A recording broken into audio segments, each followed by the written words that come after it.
Maravilha, então. Mais um Finanças na Prática aí com papo sobre bolsa.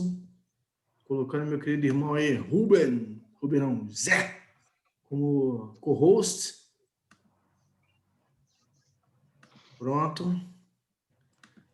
Tá contigo, Zé? Co-host. Estão na bolsa lá, tá bem? Bom, tem que botar no YouTube, Marcelo. Vou fazer agora.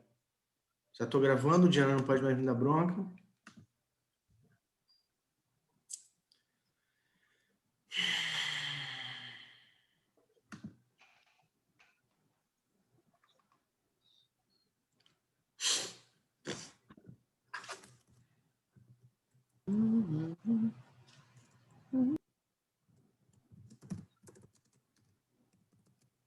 Botar no YouTube, porque hoje, por exemplo, Gilberto Gil, também é uma situação que a Regiane, né?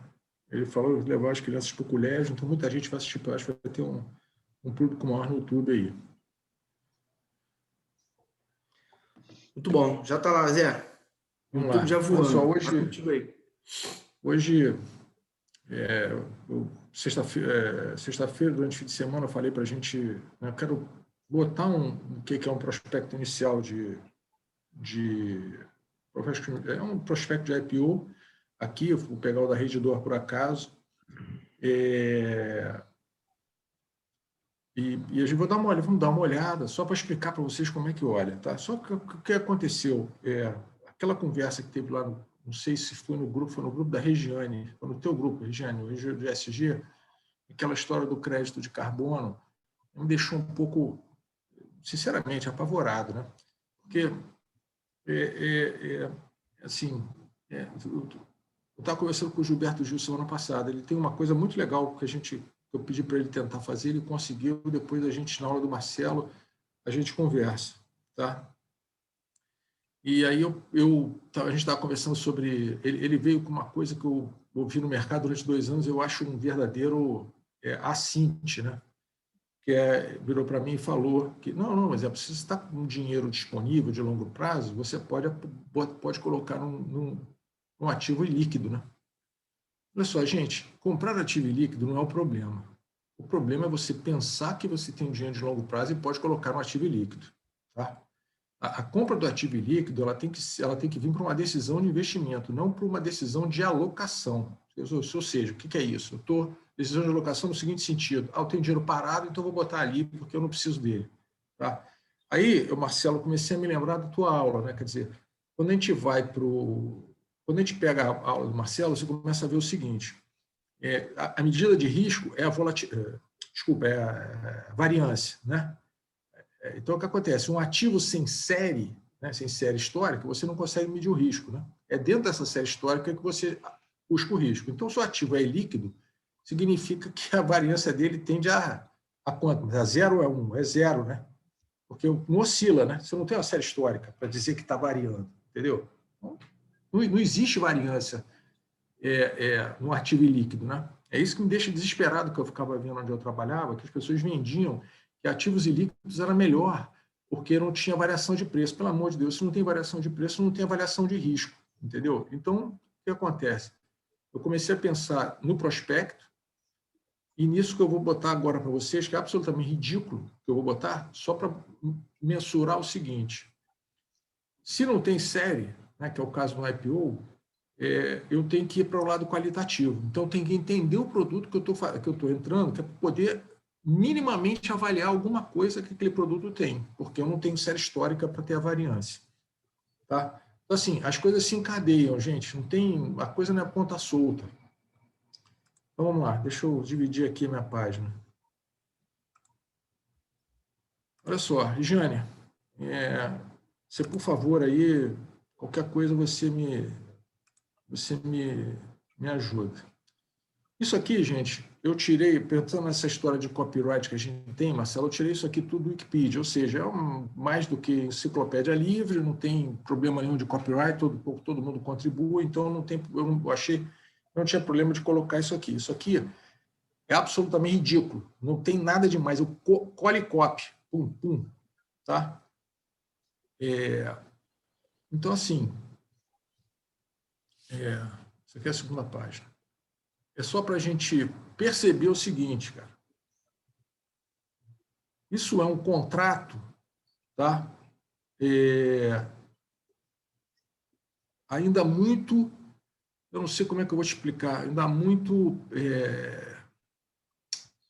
eu ia falar difuso, mas eu não acho que seja difuso. Eu pensei na palavra difuso pelo seguinte, porque toda commodity, tá? Como é o caso do minério de ferro, como é o caso de qualquer mercado futuro, o mercado futuro de petróleo, tem uma medida, tem um contrato padrão,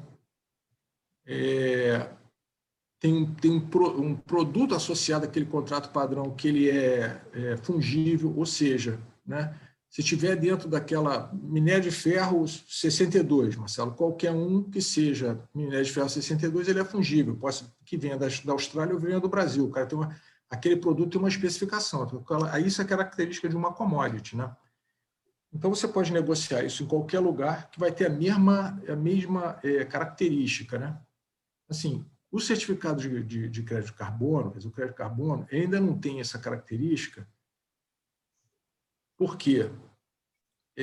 Aliás, eu ia começar falando de uma outra coisa, que é a questão jurídica aqui, né? É o seguinte, o que é um contrato de adesão, tá? Me lembrei também da questão da Câmara Arbitral. O contrato de adesão é o seguinte, quando eu vou lá e faço toda vez que a gente pega uma licença dessa, que a gente está instalando e clica lá em aceito, agree, lá, não sei o quê, e você aceita aquela licença, aquilo ali é um contrato de adesão. Toda vez que a gente vai na Telefônica, na empresa de telefonia e faz a aderência, né, compra o plano, você adere a um contrato já pronto, já especificado. Então é o seguinte, commodity é mais ou menos isso, tem que ser um contrato de adesão. Então ele tem que ter algumas características, eu já não lembro mais, mas eu lembro que é isso, é um padrão, né, de produto, padrão de contrato, onde você sabe onde você negocia, qual é o contrato padrão, como o caso aqui, ó, que tem aqui você tem aqui que 1 tonelada de dióxido de carbono corresponde a um crédito de carbono, e Regiane aqui tem os pesos equivalentes dos outros gases de efeito de estufa. Então, o que acontece? Você tentou criar um padrão aqui. Qual é o problema desse contrato ainda? Tá? Você não tem ele negociado em bolsa, você tem o mercado europeu, que é um mercado já estruturado, os outros pelo mundo não têm essa estruturação. Eu não me lembro mais, mas eu acho que você, tenho quase certeza disso que eu vou falar, a Regiane me corrija se eu estiver errado. Quer dizer, por exemplo, você não pode pegar um crédito de carbono aqui no Brasil, você não pode pegar um crédito de carbono que eu sei que as empresas que construíram a Belo Monte, geral, elas têm, e levar isso para a Europa. Tem que ser feito aqui no Brasil, por uma questão do inventário global de efeito de estufa. Então, isso não é um contrato, isso é uma commodity negociada no mundo todo. Tá? Que mais aqui? O que é o MDL? Né? O MDL é o seguinte, é uma forma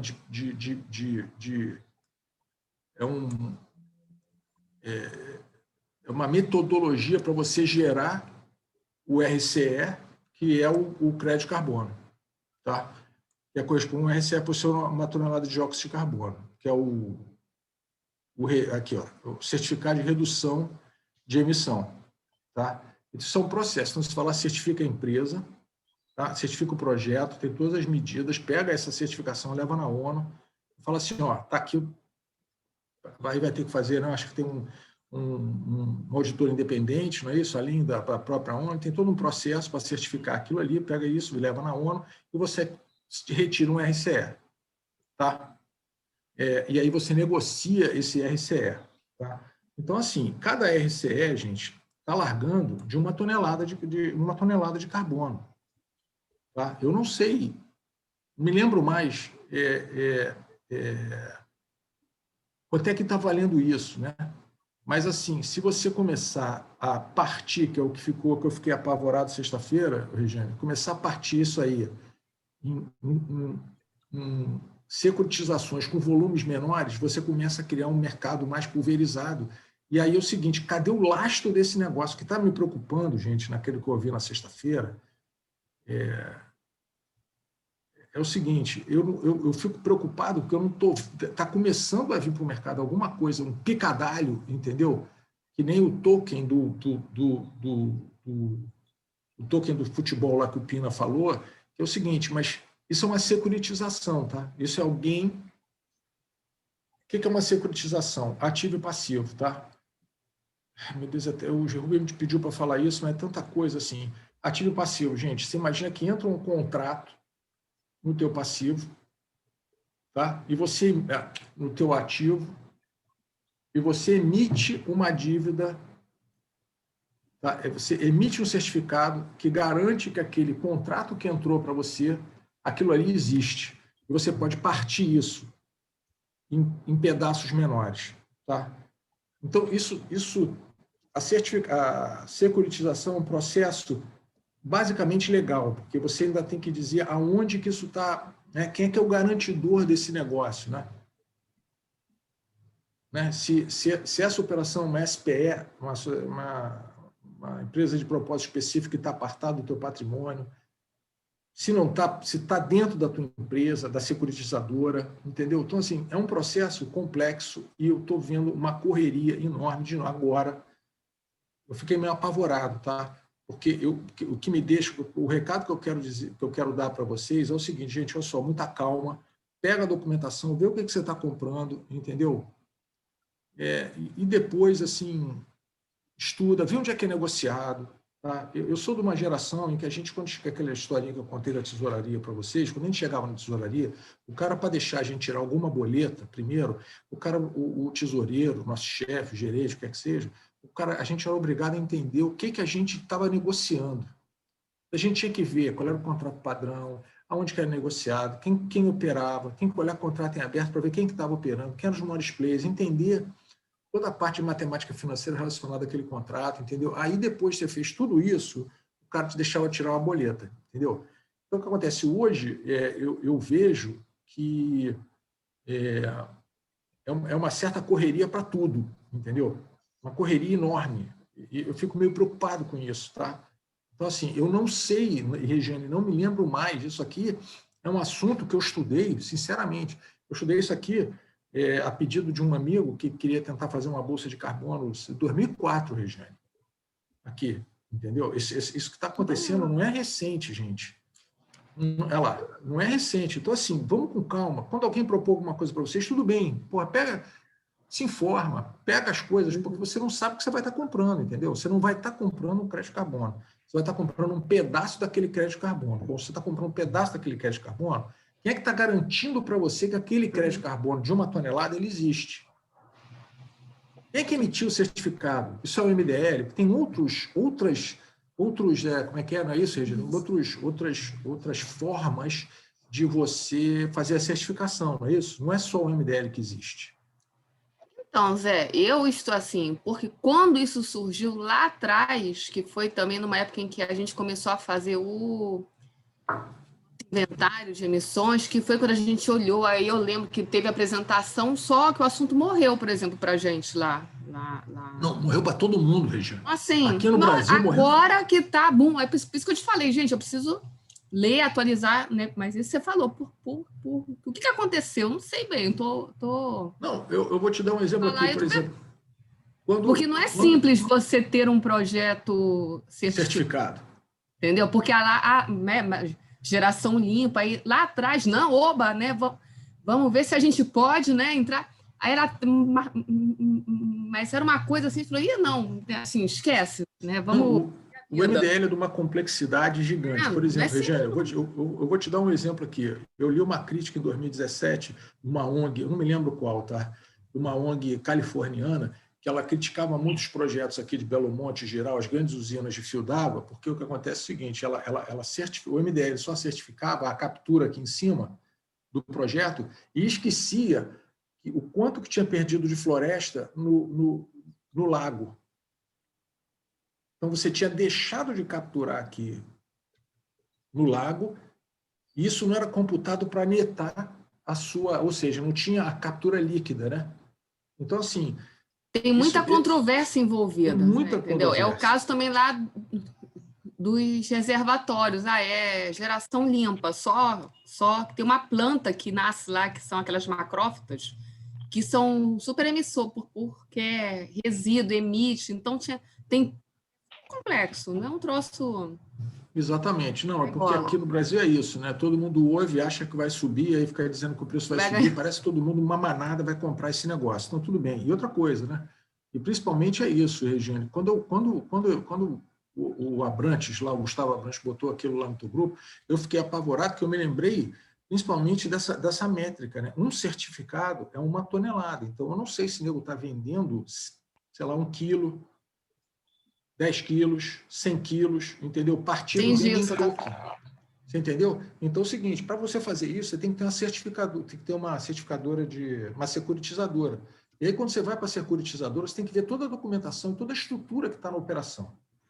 Então, assim, você tem a dificuldade do processo do MDL, depois tem que ver qual é a estrutura que está dentro daquele contrato que você está fazendo, entendeu? E, porra, pelo que o Gustavo estava falando lá sexta-feira, isso virou um mercadaço, sim, a pessoa física. Então, assim, sempre fico apavorado. Então, o recado é esse aqui.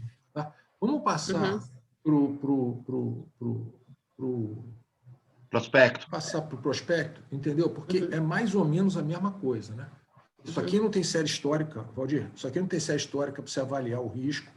Tá? Não e o tem. prospecto é a mesma coisa, não tem, até tem, mas no Brasil não tem, porque você vai ter que encontrar um mercado, que é esse mercado europeu aqui, ó, que é onde tem alguma série, que é isso aqui, mercado europeu, que é o regime comunitário de licença e emissão na Europa.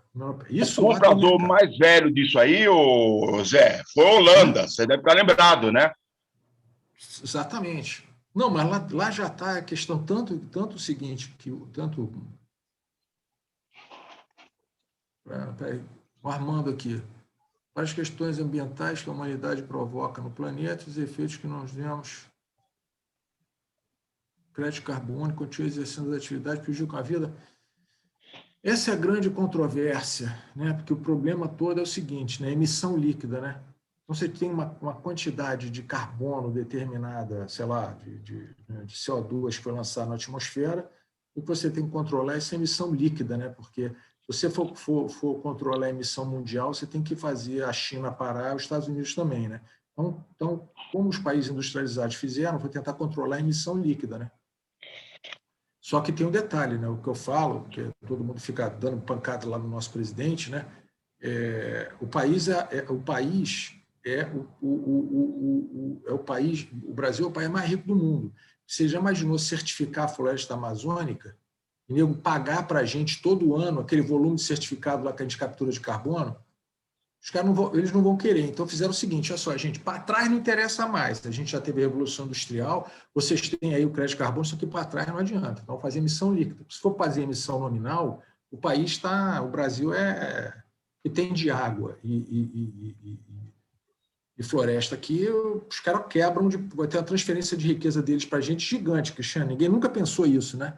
É isso, né? É sim, vamos certificar, vamos fazer um MDL lá na Amazônia, em termo global. Os caras vão pagar para a gente uma fortuna incalculável, entendeu? Então, vamos fazer emissão líquida, tá? Então é isso aí, Armando. Assim, mas é uma discussão que não... Porra, aí voltamos à questão do inicial, que é a discussão política, que não é o caso aqui, tá? Então, assim, eu só estou tentando, no dia de hoje, tá? Tentando fazer vocês pararem um pouco, para sair um pouco da aula do Marcelo de variância, né? Que é uma medida de risco, e tentar olhar para os ativos que não têm série histórica, né? Você não tem capacidade de avaliar em termos estatísticos, né? Quantitativos, você tem que avaliar de forma qualitativa, tá? Vamos lá. Vou pegar o prospecto aqui rapidinho.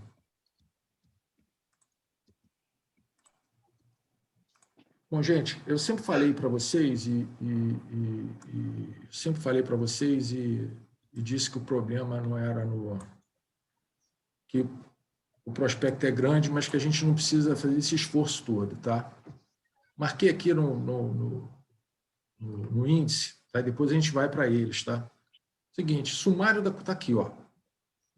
Página 11, sumário da companhia. O que é o sumário da companhia? O cara vai te contar a história, vai ter vai ter Normalmente, eu já vi da Rede Dora aqui tem as demonstrações financeiras, algum pedaço das demonstrações financeiras, mas nos últimos 6 anos, eu acho.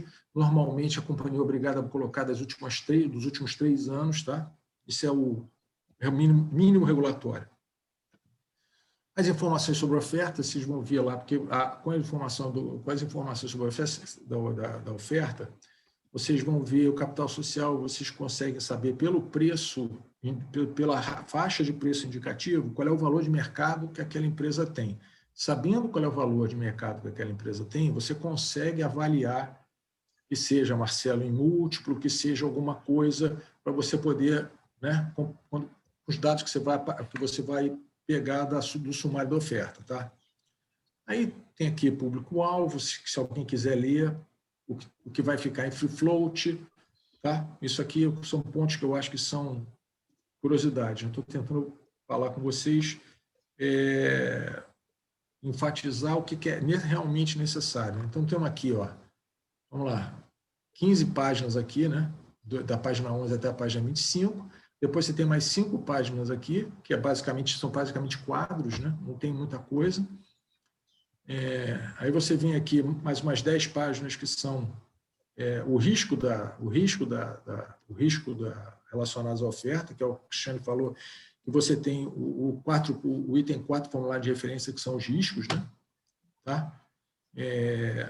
Eu coloquei aqui o seguinte, né? É uma curiosidade, né? Nesse ponto aqui do relacionamento entre a companhia e os coordenadores de oferta, tá? Você vai encontrar aqui todas as operações financeiras, por exemplo, que existem entre os bancos e toda a dívida, o que o cara emitiu, você vai ter o total que cada banco desses tem de crédito junto ao emissor. Tá? Então, também acho que é relevante dar uma passada. Aqui embaixo você tem entre os acionistas vendedores, né, que tem muito fundo aqui, e os bancos coordenadores, e os bancos que estão participando da operação. Tá? Você tem essa relação. Então, por exemplo, o Nuno, me lembro de ter comentado disso aí, que o BTG era acionista disso. Realmente tem um FIP lá. Se você pegar, entrar a CVM, pegar o formulário da referência, você vai ver que aquele FIP é um FIP administrado pelo BTG. Tá? Assim, tem esse tipo de coisa, e aí vai depender de cada um de vocês, se vocês querem entrar e ver relacionamento entre, né, entre a companhia e os bancos que estão participando da operação, e entre os bancos que estão participando da operação e os vendedores. Né? Tá? Isso aí vai ser uma coisa que... Né?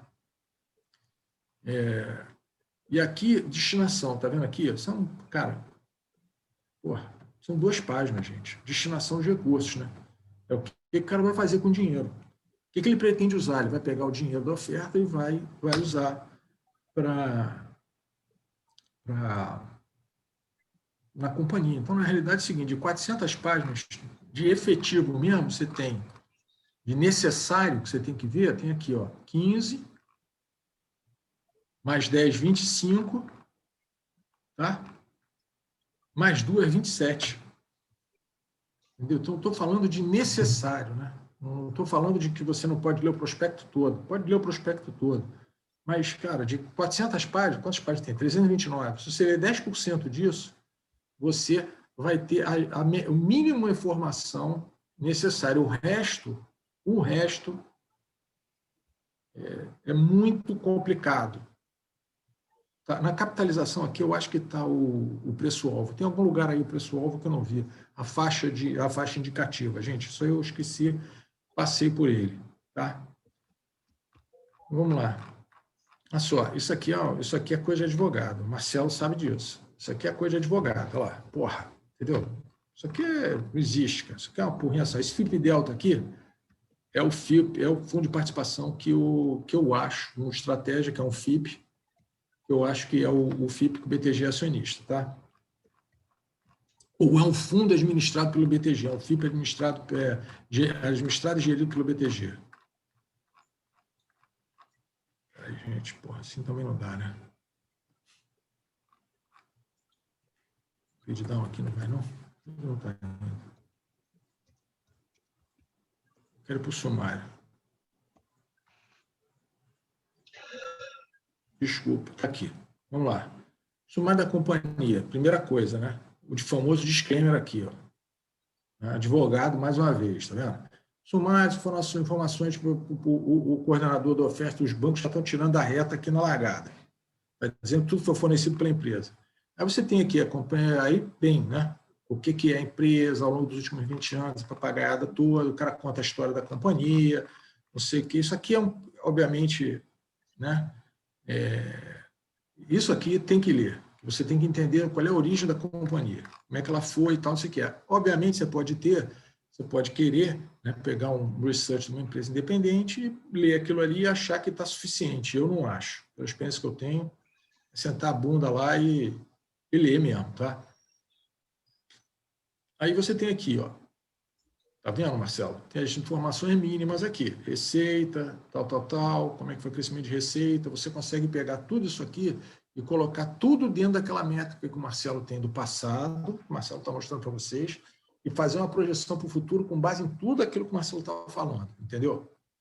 Tá? Então, você tem aqui a margem EBITDA, ó, a margem EBITDA vem melhorando, você tem aqui todos os dados, a dívida bruta, quero mostrar aqui para vocês que o que eu olhei direto, né? Essa questão do crescimento da dívida bruta e da dívida líquida, tá?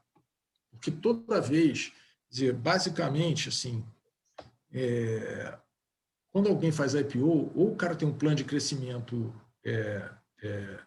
bem definido, ou a empresa está precisando reduzir mudar a estrutura de capital e reduzir o seu custo de captação em terceiros, tá? Então, foi olhar logo isso aí da Redditor, né?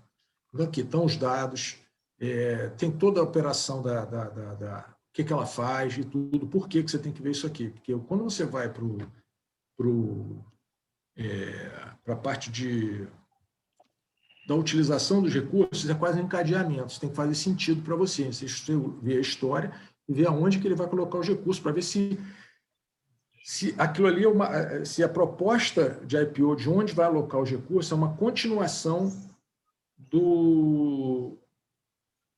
da história da empresa. Tá? Já botei tudo em amarelo, que é para parar, né? Para já ir parando nas coisas. Aí, olha só, está aqui Fala, pode falar. Alguém falou? Alguém quer perguntar alguma coisa? Bom, então está aqui todas as definições dos... A gente já sabe ROIC, mais ou menos como é que calcula, está tudo aí. Aí ele vem aqui com toda a parte, onde é que está o número de hospitais, ele é obrigado, isso aqui está tudo em material, isso aqui está sempre em material de apresentação institucional da empresa, tá? Número de hospitais que tem, hospitais em construção, qual é o QIG, está aqui, ocupação de cada hospital. Então, assim, tem que ler essa parte do sumário da empresa, tá? Para vocês poderem ter ideia do que vocês vão comprar, tá? E, sinceramente, gente, vocês me desculpem, mas a empresa se dá o trabalho de fazer isso e você não vai nem ler isso porque você vai pegar o relatório de alguma outra empresa, de research independente ou não, e vai querer ler o resumo do resumo. Me desculpe, cara. Não. Ó, vantagem competitiva, tá? Assim, eu sou contra isso, tá? Eu sou contra isso. Eu acho que você não tem que pegar, na hora de ler o que é a empresa, você tem que ler o que a empresa está te dizendo que é e não deixar isso na mão de terceiros, entendeu? Porque tem sempre um viés e tem sempre uma interpretação. Todos nós temos, né? Deixa eu ver aqui. A próxima parte é os fatores de risco. Aí tem o sumário da oferta aqui. Acionista vendedor, quem são os controladores. Tá? José, fazer uma pergunta. Quem que monta isso daí? É a própria empresa que monta? A empresa com o banco? Exatamente, as empresas com os bancos. Qual é o grau de confiança dessas informações? As informações são... Desculpa, Zé, me intrometer aí para te ajudar. Essas informações, na verdade, são feitas pelo planejamento estratégico, junto com primeiro apresenta para conselho interno, é altamente confiável pelo fato que faz com o banco e auditado. Então, isso daí. Então, é de extrema importância, né, Zé, porque não só resumido, Aí, quando você pega as DFs da empresa, são nessas letrinhas que vão estar aí, são as entrelinhas. Então, são as coisas onde você não enxerga quando você pega a DF da empresa, ou seja, você cai nas armadilhas, né? Então, aí vão estar as entrelinhas, e principalmente o quê? Onde a empresa quer chegar com aquela ação que ela está tomando. Então, ou seja, se ela vai estar fazendo a merge com alguém, qual que é o ganho futuro com isso? É sinergia? Vai ser valor? Então, vão estar sempre escrito aí. Então, é altamente confiável, gente. Menos confiável, na verdade, são as de research. Isso é o meu ponto. Não é questão de... Isso aqui é o seguinte, como disse a Cris, né? Isso é auditado. Se a empresa vira fraude, né? Você bota aqui, vamos lá, gente, você bota um negócio aqui no documento, foi para a CVM, isso aqui está registrado na CVM. Eu baixei isso aqui, botei o link para vocês, porque eu baixei isso aqui da CVM. Não fui nem no site da companhia para não dar problema. Baixei do site da CVM. Então, está registrado na CVM. Entendeu? Fala, Regiane. Vou dar o depoimento, na Light, mas esse é feito pelo RI, né? E, assim, ele é super auditado, porque eles pedem backup de cada dado, né? Até dos dados qualitativos, tudo que vocês podem imaginar, né? Eles pegam, são vários, assim, porque tem os da Light, tem o dos bancos, é muita gente olhando. E tem várias rodadas, vai e volta, eles comentam, mas batem com as DFs, entendeu? Não, Zé. Fala, Cícero. Não, é sobre confiabilidade, né, Total. O dado, é tudo super olhado, assim. Aí, de novo, aí se tiver algum erro, é fraude, né? Porque aí você está mentindo. Entendeu? Mas fala aí, quem que está... Cícero, desculpe, Regiane. Fala aí, Cícero. Eu queria saber duas coisas. Assim, quanto tempo leva do prospecto até o lançamento de fato? Ou seja, quanto tempo ele está disponível antes do lançamento? Antes da ação entrar em negociação? Olha só, toda vez você só pode... Tá?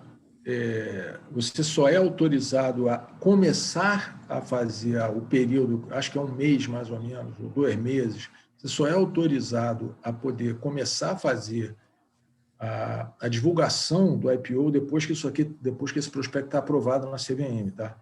Então, posso te dizer o seguinte... Por exemplo... Desculpa, pode concluir, desculpa. Não, é o seguinte, Cícero, olha só. Vamos para o prático logo. Não é que o que a Cristiane tem, que dá de uma outra empresa independente ou de um coordenador da operação seja menos confiável. Tá? A questão da confiabilidade está ligada à interpretação, entendeu? É isso. Aqui, como foi feito lá em cima, tem um disclaimer dizendo que todas as informações no formulário da companhia são fornecidas pela companhia. Tá? Quando você lê um research independente ou de um banco, já é uma interpretação daquele cara que está fazendo o relatório, entendeu? A respeito dos dados da companhia. Você entendeu a diferença? Entendi. Tá? Então, isso é uma coisa. Eu sei, eu estou querendo... É isso que eu estou falando. No processo da CVM, você precisa ter o registro da oferta. Você só pode distribuir, só pode começar os esforços de distribuição, fazer as rodadas de chamar os investidores para olhar depois do registro da oferta na CVM. Entendeu, Cícero? Então, posso te dizer o seguinte, esse prospecto está, no mínimo, a 1 mês antes do dia da oferta. E o que acontece com as corretoras, com as pessoas físicas? Ela normalmente, mas isso é uma questão do pool, de como o pool é construído. Tá? Quando chegam para vocês isso aí, falta 1 semana para o IPO, é isso que você está dizendo? O tempo disponível para o investidor que pretende... é o mesmo... empresa. No mínimo 1 mês. Exato. Assim, no mínimo. A diferença que tem é o seguinte, o institucional ele é convidado, tá, para rodadas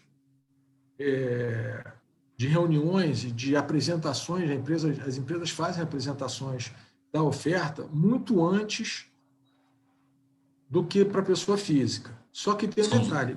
São os shows que chamam? São os education, né? Como é que eles chamam lá, Regiane? Roadshow. Roadshow, roadshow, exatamente. Deixa eu contribuir, Zé. Você tem o tal do Investor Education, como você falou, você tem o No-Deal Roadshow e você tem o Deal Roadshow, tá? Só que você tem também o tal do Pilot Fishing. A grande questão, queridos, é o seguinte: é importantíssimo para a empresa essa fase prévia, que é o tal do Investor Education e o No-Deal Roadshow, para você pegar a temperatura do mercado, sabe? Para você treinar o CEO, para você treinar o CFO, né? Eu tive a oportunidade de fazer todo o processo de abertura de capital da Wilson Sons, cara. E, queridos, por mais que você se prepare para isso, tem pergunta que surge na hora que você não tem ela pronta, sabe? É um processo extremamente longo, tá? Empresas assim, que tem muito organizadas, mas é raríssimo isso. O cara começa a pensar nisso 2 anos antes, mas tem empresas que começam a pensar em 3 meses antes. Aí se torna uma absoluta loucura. Mas como o Zé falou, cara, esse prospecto aí, um pedaço gigante é preparado pelos advogados, tá? Um pedaço gigante é preparado pelos bancos, em termos de estrutura, mas as informações prestadas, quem presta é a empresa. Você tem um pedaço grande que fala da estratégia, como é que você faz a conta da receita, como é que é a conta do custo, quais são os impostos. Você tem que botar pelo menos 3 anos de débitos auditadas para trás, explicada no detalhe. Por que isso? Você está educando o pessoal, né? Então, você tem uma diferença do Investor Education para o No-Deal Roadshow, né? Enquanto o No-Deal Roadshow e o Deal Roadshow é feito pelo presidente do conselho, o presidente da empresa e a pessoa do RI, né? O Investor Education é feito pelo sell side do banco, entendeu? Ele que vai estar, ele recebe as informações, ele faz o modelo de valuation dele, ele tem o preço dele, então ele vai às grandes casas, se quiser estar comentando, vendendo a empresa. Olha, a empresa está bem, eu acho que é uma boa oportunidade, coisa e tal, pripopó. Isso a pessoa física não tem acesso, tá? Ela para dizer que não tem acesso, quando eu estava fazendo a abertura de capital da Wilson, foi em São Paulo, na PIMEC, alguma coisa assim, fiz uma apresentaçãozinha muito simples da empresa como um todo, mas só voltando aos pontos lá. Pode confiar no prospecto? Pode confiar no prospecto, sim. O Zé falou, tem que ler? Tem que ler. Larga a preguiça. Tem um monte de página que você passa realmente rápido, que é um pedação do banco. Eu devo fazer uma definição, mas você ter a leitura atenta das DFs auditadas, das notas explicativas, é responsabilidade sua. Você tem que ser capaz de, a partir das DFs auditadas, montar o seu modelo de valuation e você chegar à sua decisão. Claro, como tudo na vida, você pode ouvir o que o Zé da Esquina está te falando. Ele leu ali Lembrando que o Zé da Esquina não é o nosso Zé, né? Faz esse aqui, eu li isso aqui, eu estou fazendo minha conta. Sabe? Boa. Desculpa, assim, que o Zé da Esquina... Desculpa, que eu não... O Zé da Esquina não é o nosso Zé, adorei. Mas, de todo modo, queridos, o processo é esse daí, cara. Você monta um conjunto de escritórios e demais. Você tem advogado da empresa e do sindicato, né? Isso é importantíssimo. É caro abrir um IPO, é caro. Você tem um encontro que é da Sandra Calcada inteiro sobre a IPO. Vale a pena olhar, se não me engano tem outro. Se vocês me permitem, eu vou dar uma catada nos encontros e ver o que tem de IPO e botar para vocês lá. Se não me engano, um eu fiz, outro foi a Sandra que fez. Mas o ponto é, advogado no Brasil, advogado no exterior, sindicato de bancos, tá certo? Você paga por absolutamente tudo. Você tem lá a parte da MZ, que é a empresa que faz teu site, teu prospecto. O trabalho, Cícero, para botar na CVM é árduo. Você tem que entender no detalhe. Você monta toda, você tem o chamado primeiro filing, que é você botar a primeira leva de informações. A CVM tem 20 dias para analisar, tá certo? Se você der muita sorte no universo, você passa direto para aí sim você colocar o prospecto na rua. Mas entre a primeira e a segunda, a CVM está muito firme em cima disso, gente. Qualquer problema aqui no meio, você está roubado. E mais do que isso, a auditoria de uma empresa de capital aberto é muito mais pesada que uma auditoria normal.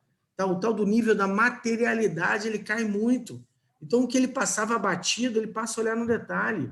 Ele quer comprovação de tudo. Por quê? Porque, no final das contas, o nome da auditoria está em jogo. E a última coisa que a auditoria quer é que o prospecto que ela suportou com os números dela, ele seja questionado pela CVM. Fica feio demais. Então, uma trabalhada danada, a numerologia está toda ali. Em última instância, as explicações das DFs ali são explicações de DFs auditadas em nível de empresa de capital aberto.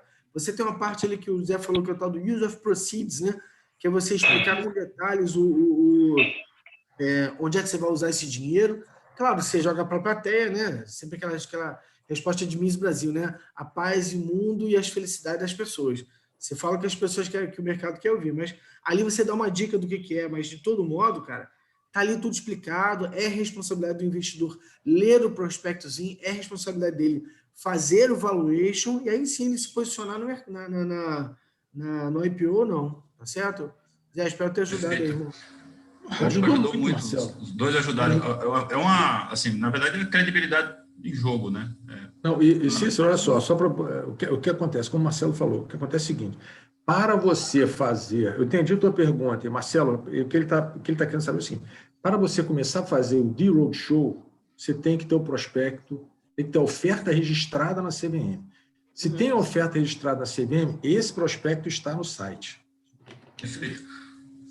Outra dúvida, aproveitando o gancho da credibilidade, de tudo que é auditado, e essa parte da destinação do recurso, eu não sei se eu vou atrapalhar, se você vai chegar lá ainda, se por um acaso a empresa desviar dessa rota, da trajetória, aí já não tem mais o que fazer. Cícero. Exato, esse é o grande problema. Esse é o grande. Vou te dar um exemplo aqui. Vou te dar um IPO de uma empresa que eu não posso dizer o nome aqui, tá? Que dizia o seguinte: a gente pegava e olhava nos últimos, sei lá, essa empresa tinha aberto 25 lojas por ano nos últimos 3 anos, tá? Beleza? Perfeito. Aí ela chegou lá embaixo no Use and Proceeds, disse assim: não, vou abrir 50, tá? Por ano. Aí o que acontece? Quando você lê a parte daquele sumário da companhia, lá naquele sumário da companhia, a empresa querendo se vender, ela dizia que ela já tinha presença nos principais shoppings do país. Entendeu? Então você começa a pensar o seguinte: bom, se eu tenho presença nos principais shoppings do país, essa empresa, o business da empresa é um business que não pode ser um business de rua, entendeu? Tem que ser um business para shopping, tá? Ou seja, o crescimento para abrir 50 lojas daqui para frente, né, eu preciso abrir shopping, né? Basicamente, ela está no shopping. Então é o seguinte: não deixou de ser uma vontade da companhia, pura e simplesmente de abrir, porque ela não é uma empresa que eu não posso dizer o nome, mas é um negócio que não é um negócio para rua, tá? É um negócio para shopping, um caso de segurança e uma série de coisas. Aí você vai olhar a oferta. A oferta, basicamente, era uma oferta secundária, tá? 85% da oferta foi uma oferta secundária, só 15% entrou no caixa da companhia. Então, me diz uma coisa: para que fez a oferta para captar, para dobrar o número de lojas? Eu até já imagino qual você está falando, mas eu não posso. Falou, exatamente. Não vou falar o nome. Exatamente. Mas, então, assim, como é que você. É isso que eu estou falando do bom senso e tudo. A empresa tá pegando, está dizendo para você que vai pegar o teu dinheiro, vai dobrar o número de lojas que ela vem fazendo nos últimos 3 anos. Né? Aí 85% do dinheiro que vai entrar no caixa não é para o caixa, é para o controlador. Ele ficou só com 15%. Pô, então, a empresa... Então, vamos lá, né? Não precisava de dinheiro antes, né? Porque você fazer uma oferta para ficar com 15% no caixa, já não precisava de dinheiro, né, Cícero? Exato. E para completar, assim, a CVM ou qualquer... CVM, ela não tem nenhuma ação sobre isso, assim, tipo, vou penalizar porque você... Entendi. A ação dela, como o Marcelo falou, é sobre... Fala, Marcelo, sobre DF. Fala, Marcelo, não, por favor, a tua experiência é importante. Essa é questão prévia, cara. A CVM, a parte dela é toda anterior. Claro que a CVM fica nos cascos, a Regiane sabe muito bem disso, a Santa Cacau também. Se você, em algum momento, você fala demais, né? Eu posso falar agora porque essa história é passada, e infelizmente esse executivo já morreu, Roger Nielli, icônico em falar demais. Falava pra cacete, ele era batata, ele dá um discurso, desespero no RI, desespero no jurídico da Vale, porque o cara falava demais. Você entende? Então, esse cuidado ele tem que ter tido. Agora, aí você fala assim, mas o cara não cumpriu o use of proceeds. Qual o nome disso? Quebra de confiança. O que você vai fazer? Não compra mais essa ação, porque o cara fala A e faz B. Entende? Então, tudo no mercado, gente, em bolsa, é confiança. Se você não tem a confiança se você não tem a confiança se você não cumpre o que você falou, babou, já era, né? Então, por isso que você não pode dar o tal do guidance, né? Você jamais pode dar indicativo para o mercado, olha, eu vou fazer, vai acontecer. Para não dizer que ninguém fez isso, a Gol Linhas Aéreas, tinha uma época que ela estava corajosa para caramba, ela dava indicação, olha, meu preço de ação, meu lucro líquido vai ser tanto, então minha preço de ação vai ser quanto? Corajosa, né? Então, o ponto é esse, cara. Pode falar, mas o Marcelo, você vai entender na hora que eu falar. Porque é o seguinte, Cícero, isso é uma expressão jurídica, né, que os advogados falam, né? Pode ser imoral, mas não é ilegal, entendeu? Então pode ser imoral o cara não cumprir o uso proceeds, mas não é ilegal. Entendeu? Então, é por isso, Cícero, deixa eu explicar, é por isso que Rodrigo, o Rodrigo está com a mão levantada lá há um tempo. É por isso que eu insisto que é o seguinte, é isso que eu estou falando, 30 páginas, 40 páginas do processo, entendeu? Você tem a capacidade de fazer a sua análise crítica sobre o processo sem ter que ler a opinião de terceiros. Porque a opinião de terceiros, gente, é o seguinte, isso tudo é um processo, isso aqui é o quê? É um processo de venda. Alguém está querendo vender alguma coisa chamada ações de uma determinada empresa. Tá? Então, isso é um processo de venda. O dia que vocês, qualquer um, entrar numa loja e o vendedor começar a falar mal do produto, vocês vão embora, né? Alguém conhece essa hipótese de entrar, vou comprar uma televisão e o vendedor não compra isso aqui não, que isso aqui é ruim. Alguém conhece isso? Não tem isso. Então, isso aqui é um processo de venda. Tá? Então, a empresa já está, né, vendendo. O Rodrigo está lá no terminal. Fala aí, Rodrigo, você quer perguntar alguma coisa? Fala aí, o Rodrigo está no trem. Fala aí, Rodrigão. Estão conseguindo. O que eu queria contribuir é o seguinte: no mês 9, nós tivemos um encontro de domingo que abordou a dinâmica do IPO na PET, dado pelo Marcelo, e no mês 11 do ano passado, nós tivemos um encontro que foi ministrado pela Sandra, que abordou a vida real após o IPO. Então, quem quiser se aprofundar, tem esses 2 encontros com esses materiais.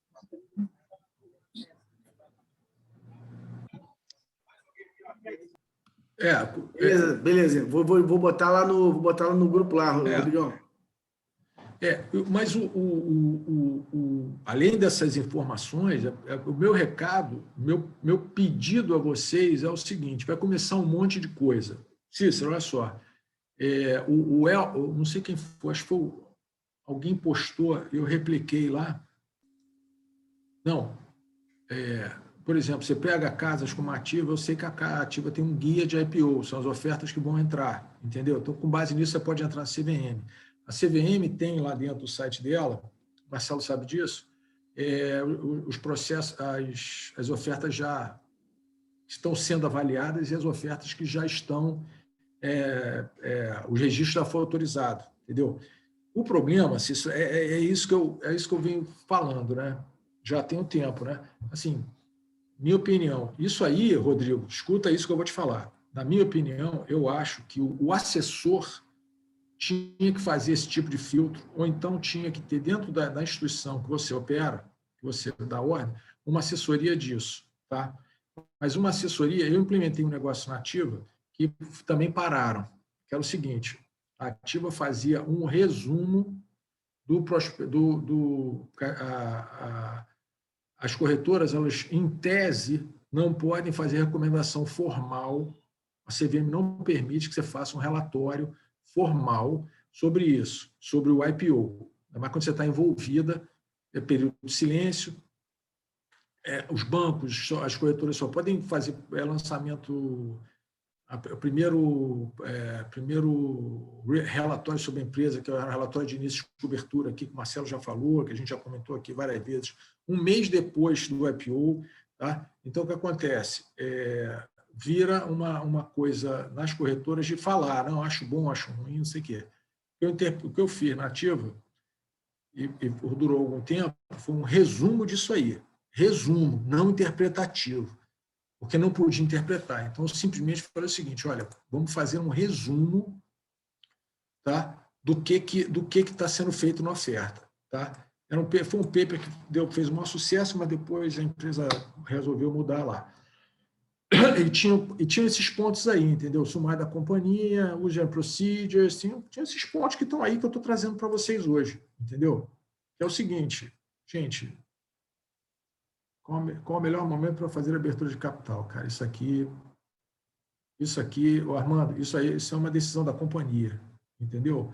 E como o Marcelo disse, pode demorar 2 anos ou o cara pode fazer em 3 meses, entendeu? Assim, isso é uma discussão que na realidade, ela é levada quando tem esse non-deal roadshow, esse pilot fishing, antes de sair o registro, né? Tem as janelas também, né, gente? Às vezes você está com tudo pronto na mão. Vou falar porque está no mercado. CBO, ela fez o primeiro prospecto dela, acho que foi em novembro, se não me engano. Né? Acho que a ideia inicial dela era fazer a abertura em dezembro. Janela fechou do mercado, sabe? Então, você pode estar com tudo na ponta do casco ali, como diz um querido irmão meu, pé de galo, prontinho para poder correr atrás, mas se a janela do mercado fecha, você para, você espera um pouco. E da mesma forma, ao contrário, se o mercado dá uma acelerada, como está acontecendo agora, né? Tem muita coisa saindo nesse momento, você também corre atrás. Então, é tudo muito um sentimento do sindicato de bancos, né?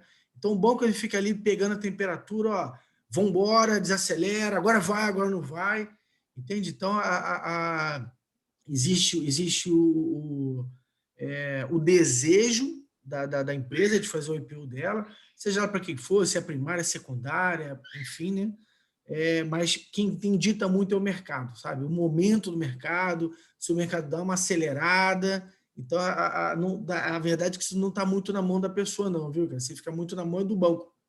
É o banco que dá o vai, não vai, vambora, corre, né? E por isso que a preparação prévia é muito boa, sabe? Eu tenho um queridíssimo amigo meu que ele está fazendo a preparação prévia do IPO da empresa dele, mas com 2 anos de antecedência. Você tem um tal tem um negócio chamado Readiness for IPO, que as grandes empresas fazem de auditoria, elas fazem um escrutínio da tua vida para ver o quão pronto você está ou não para aquele IPO, porque tem muita coisa.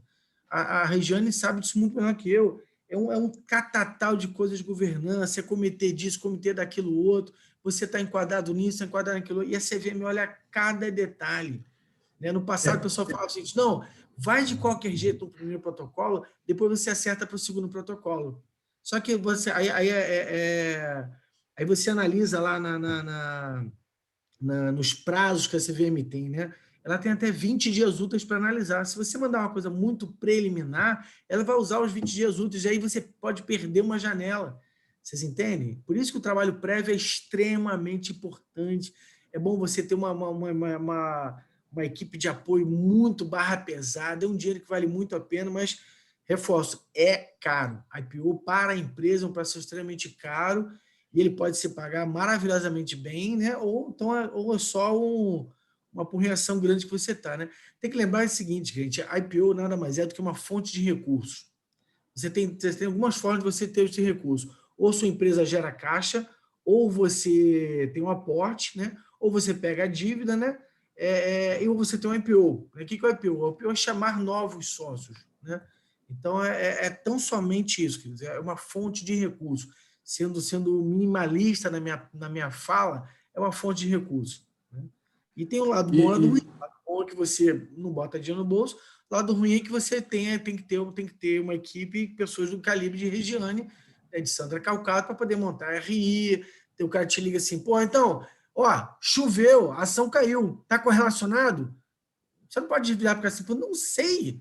Eu falo isso com muita tranquilidade, que eu fui gerente de RI. Eu já ouvi cada pergunta, meus queridos, cada coisa. É isso. Não, só para contextualizar o que o Marcelo falou, é o seguinte, né?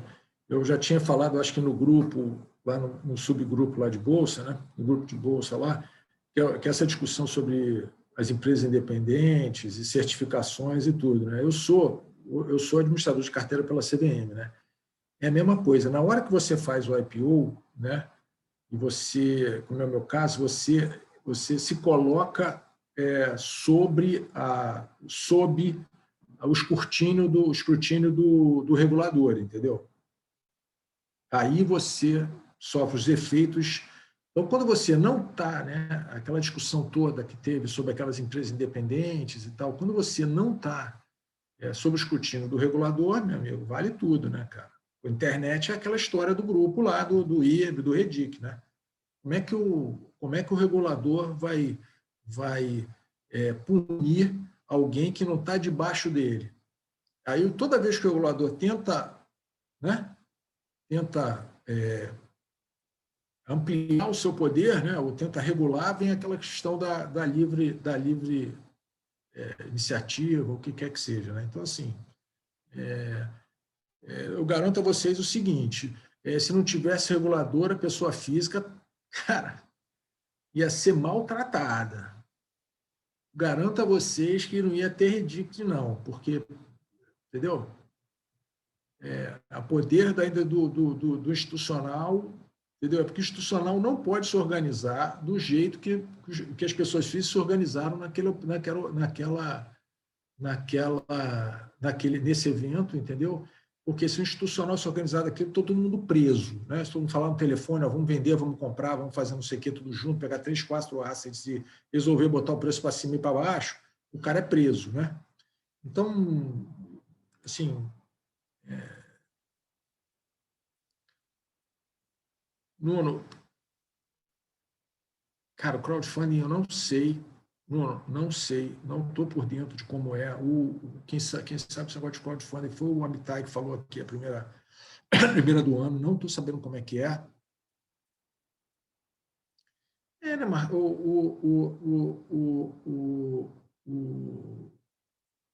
Rodrigo, a CVM protege o minoritário porque o majoritário, lá o controlador, não precisa de proteção não, né, cara?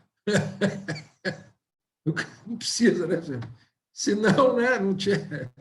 Essa é a discussão toda sobre governança, né? Por isso que eu me bato tanto nisso, né? Então, assim, e o controlador precisa de ser alguém defender ele? O cara tem um monte de advogado, um monte de coisa, alguém precisa de... Mas tudo bem. Então é o seguinte, rapidamente aqui, que está acabando o tempo, o Marcelo tem que terminar. Aí você vem aqui, ó, informações da oferta. Com essas quantidades aqui, ó, de ação, tá? Isso aqui é a quantidade, isso aqui é o valor, né? Essas quantidades de aqui, você consegue saber qual é o valor de mercado da companhia. Com a dívida, você consegue ter seu enterprise value, que é o valor daquela entidade lá que o Marcelo fala. Você tem o equity aqui, já dado, e você tem a dívida, que é o enterprise value, que quem acompanha as aulas de valuation do Marcelo já está dando lá. Aí você tem lá atrás, tá, no sumário da oferta, você tem o EBITDA, para você ver qual é a relação EV/EBITDA. Aí você tem tudo lá para você ver, o projetar e saber o que você está comprando aqui em termos de valor. Tá? Então, isso aqui é importante por causa disso. E outra coisa, você vai ver quanto é que está entrando, número de ações emitidas, porque aqui o que acontece? Tem as questões do lote extra, uma série de coisas. Tá? Aí você tem aqui, né? Quem são, aquela história do NUMA aqui, ó, FIP Delta aqui, tá vendo? Eles têm 15% da companhia, entendeu? Você tem todas as informações. Toda vez que for FIP aqui, toda vez que for fundo, tá? Você consegue as informações na CVM pelo formulário de referência do fundo, tá? Ou do gestor, tá? Você consegue as informações de quem estão, é só procurar o formulário de referência lá. E o Nuno perguntou outro dia, ó, o controlador efetivo, o maior acionista aqui é o GIC, tá? Que é o do Singapura, tá? Que é o Fundo Soberano de Singapura. Então é o seguinte, provavelmente aqui, ó, gente, isso aqui deve ter um acordo de acionistas, tá? Que eu não vi aqui também, mas deve ter um acordo de acionistas entre FIP Delta, o GIC e a família controladora aqui, tá vendo? Que é a família MOL, tá? Não tenha dúvida que tem esse acordo de acionistas aqui, tá? Aí tem que procurar o acordo de acionistas, tá? Não tenha dúvida que tem. Mais um dado para vocês entenderem.